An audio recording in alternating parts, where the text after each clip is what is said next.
Hi friends, welcome to Malathi kitchen. இப்போ என்ன செய்யலாம் பார்க்கலாங்க. பன்னீர் கிரேவி எப்படி செய்யலாம் பார்க்கலாம். கடாய் காஞ்சிச்சு, அதில் எண்ணெய் ஊற்றிடுறேன். தேவையான பொருட்கள்: பன்னீர் 200 கிராம் குட்டி குட்டியாக கட் பண்ணி வச்சுருக்கேன். 2 தக்காளி மிக்சியில் அரைச்சி வச்சுருக்கேன். 4 வெங்காயம், கருவேப்பிலை, குட்டி பச்சை மிளகாவாக இருக்குது, அதனால் 3 பச்சை மிளகா போட்டுக்கிறேன். பிரிஞ்சி இலை, பட்டை தாளிச்சிடலாம்.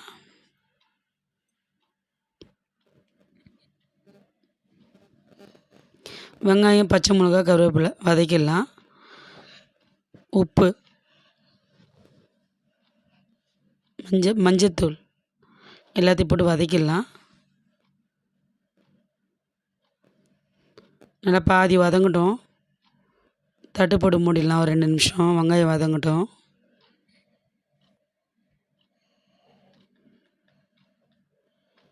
வெங்காயம் வதங்கிச்சு. குழம்பு மிளகாத்தூள் 1 ஸ்பூன் போடுறேன். Kashmir chilli 1/2 spoon. 1/2 spoon chicken குழம்பு மசாலா டேஸ்ட்டுக்காக. அதனால் ஏதாவது ஒரு மசாலா எதுனாலும் போடலாம்.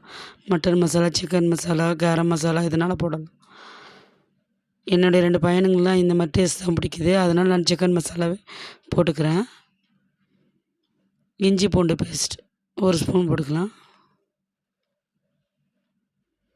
தக்காளி அரைச்சி வச்சுருக்கோம், அதையும் இதில் ஊற்றிடலாம். அதுவும் நல்லா வதங்கட்டும்.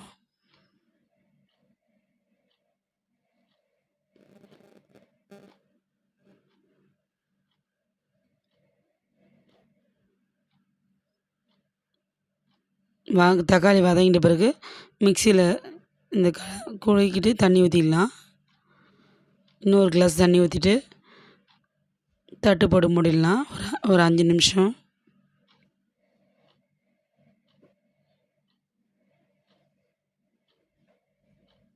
நல்லா இது மாதிரி சலசலன்னு கொதிக்கணும். நெய் ஒரு 1/2 ஸ்பூன் போட்டுக்கலாம். பட்டர் இருந்தாலும் போட்டுக்கலாம், நிறைய போடலாம். பட்டர் பிடிக்கிறவங்க நிறைய போட்டுக்கலாம். நான் இப்போ 1/2 ஸ்பூன் நெய் தான் போட்டேன். இப்போ அந்த பன்னீரை போட்டுடுறேன். பன்னீரை போட்டு நல்லா மிக்ஸ் பண்ணிவிட்டு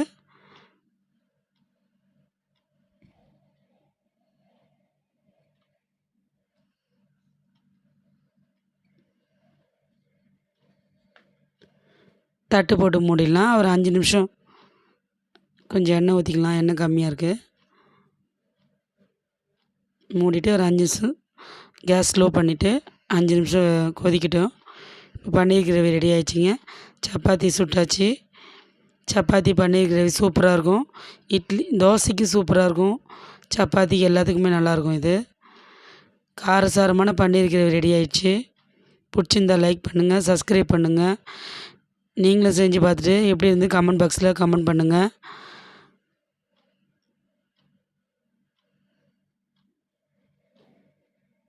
சூடாக இருக்குது. இந்த மாதிரி இருக்கும், செம்மையாக இருக்கும். பிடிச்சிருந்தா லைக் பண்ணுங்கள்.